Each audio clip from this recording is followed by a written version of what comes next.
So obviously it can hold its own in drop A. This isn't some brand new experiment. There are plenty of people in the world that have done drop A on a 24 3/4 inch scale length guitar. That's nothing new with big old chunky strings.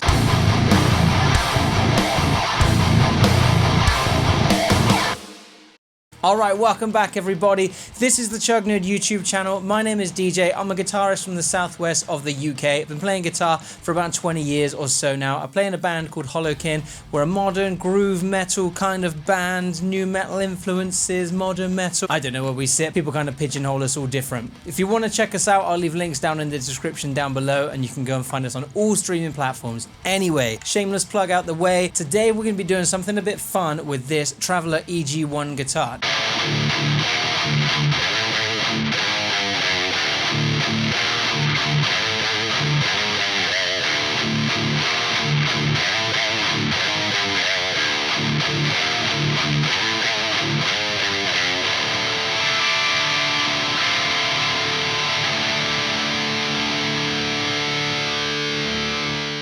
Now this guitar, I've done a review on, I've done a couple of videos on this guitar. I love this guitar, it's a wicked guitar. If you want to see all about the specs and stuff, then you can go and check out that video. I'll put a link in the cards and I'll put it in the description so you can go and find that after you've watched this one if you would like to. So this isn't going to be like a review, there's going to be a few points I'll make, but if you want a full review, I've done a full review, you can go and check that out.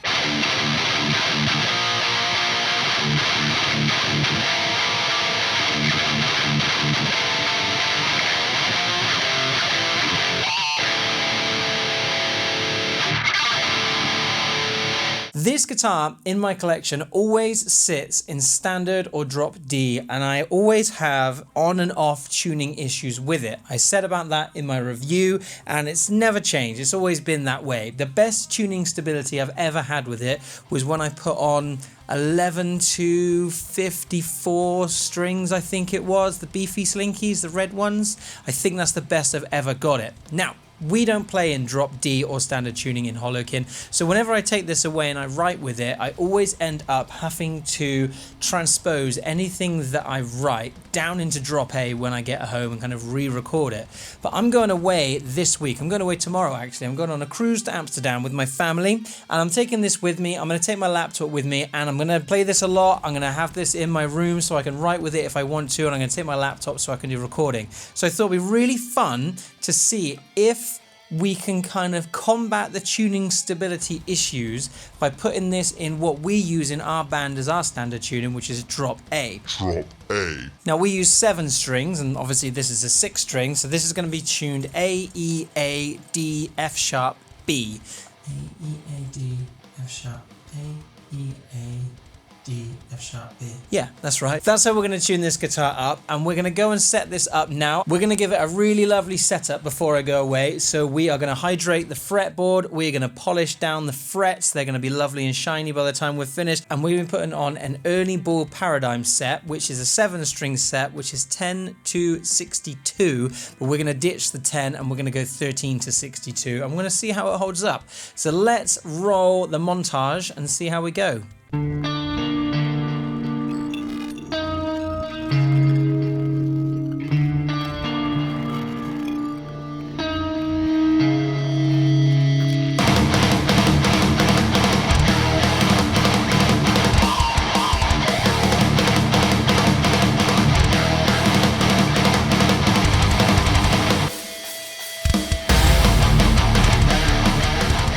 I love my Traveler guitars, that's well documented. I don't think they're without their flaws, but I do love my Traveler guitar. But it would be a lie if I said that the strings were easy to change, because they're really not. It is quite a fiddly task to undertake, because the strings are on this thing, we'll call it saddles, it's not saddles, but it's like this removable saddle thing, rolling saddle, and so you have to get it around that and into the tuning peg, which is on the back of the guitar, and the bridge obviously Tune-o-matic style comes off, so it's just a it's a bit of a fiddly process. It's kind of the reason I don't change the strings on this guitar that often. So I'm hoping having these paradigms on here means that they'll last forever, and I won't have to do this again anytime soon. Just like to add, I also hate changing the strings on my Legator as well, which is headless. That is also a massive pain. Right, I'm going to try and give you an idea of what is involved. I had to get the first two out of the way, so I've done the bottom two strings, and I'm going to try and give everyone out there at home an idea of what's involved. So, top mounted strings, nut is obviously where the nut goes, and then you have to bring the string round onto the saddle here, onto this wheel, which then feeds around the back of the body, and then without losing that tension from the front, because otherwise you lose everything on the front, you have to then line it through the tuning peg hole, hook it through underneath the other two, then give yourself enough slack to roll it on, and then obviously your tuning peg is on the other side, over here. So we roll it, and annoyingly, I looked at my string one. I got a peg winder at home, one of the green Ernie Ball mechanical ones, and I thought, I didn't need that. It won't work on this guitar, and it would have. It totally would have. It would have saved me loads of time, but here we are. Okay, last one. High string, string number 1. This is from the guy who says he'd never get a Floyd Rose because they're too difficult to maintain. I would argue, is this harder? I don't know. I don't know. It's not fun. I'll tell you that much for free. Destroying my table. I need one of those Ernie Ball mats. See what I need? I need the Traveler locking tuners. If you watch this, Traveler, and you want to help a brother out, and you want to sponsor a future video, I'll take a set of locking tuners. Because I'm always singing the praises of Traveler guitars. I love a Traveler. I love my EG1. Its process is not fun. But we're nearly there and it'll be worth it. Done.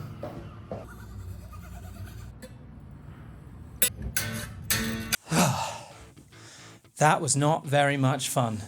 I won't lie, it's never much fun changing the strings on a Traveler guitar. They do make locking tuners, and as I mentioned just now, Traveler, if you watch this, if you ever fancy sending me some locking tuners, more than happily review them and let everybody in the whole world know about them, and we can set up something to do a sponsored video. That would be awesome. Anyway, this is now set up in drop A, and I reckon let's write a demo with it and see if it can kind of hold its own in drop A.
So obviously it can hold its own in drop A. This isn't some brand new experiment. There are plenty of people in the world that have done drop A on a 24 3/4 inch scale length guitar. That's nothing new with big old chunky strings.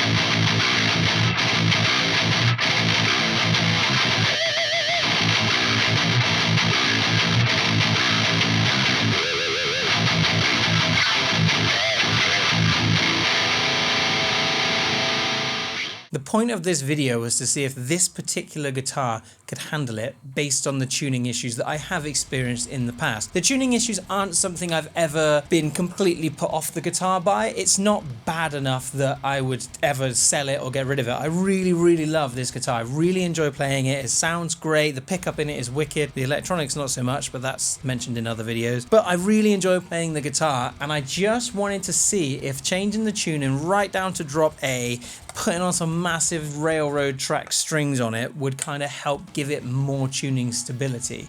So I'm going to throw some demos into this little video as well, some sound clips so you can see, and I've not tuned between any of the drop A examples that I've put in.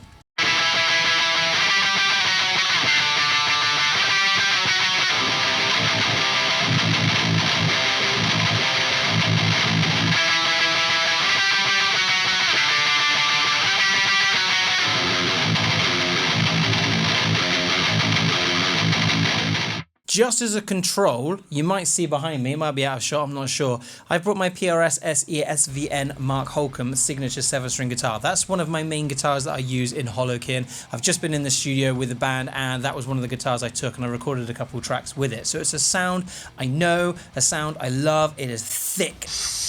And it's girthy, but it's also clear and articulate. It's a wicked, wicked guitar. The pickups are amazing. So as a control, to compare this to a real guitar, a guitar that I would use on stage in the recording studio, I've thrown together some demos using the exact same settings, using that guitar, and let's compare it to this guitar.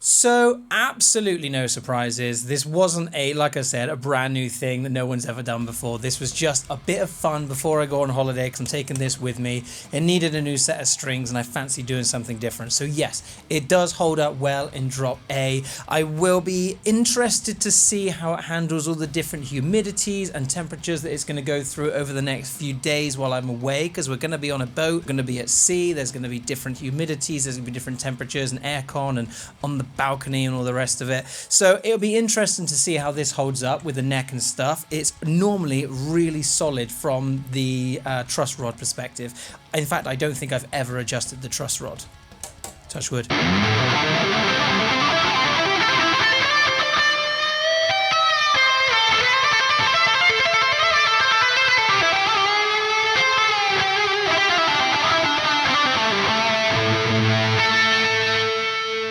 It'll be really interesting to see, and perhaps I'll report back in a future video. In fact, I might do a video while we're on the cruise, writing a song on a cruise ship. Who knows? Maybe that'll be entertaining. Maybe it won't, but it's up to me because it's my channel. So maybe. I will leave it there for today. That is everything I've got. It was just a bit of fun, and I thought I'd put the camera on and film it as well.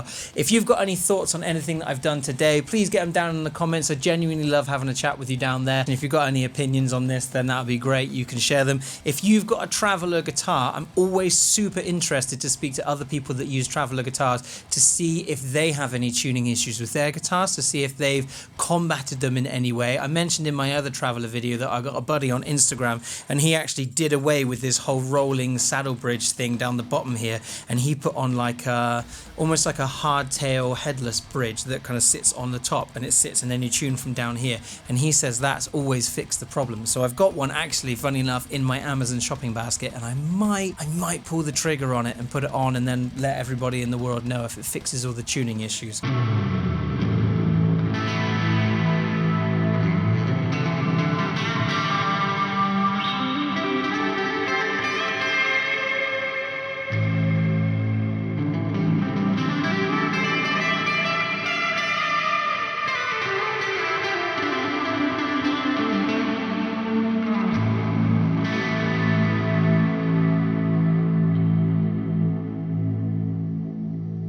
Anyway, I'm blabbering on. Thank you so much for joining me today for the video. If you'd like to see more videos like this, I do all kinds of guitar reviews and different kind of demos and stuff. Nothing serious, it's all a bit of fun. I'm just trying to kind of build my own little guitar community here in this little corner of YouTube. If you'd like to join along, you can hit subscribe and join us. If not, then have a wicked day. Thank you so much again for joining me, and I will see you again in another video. Take care, everybody.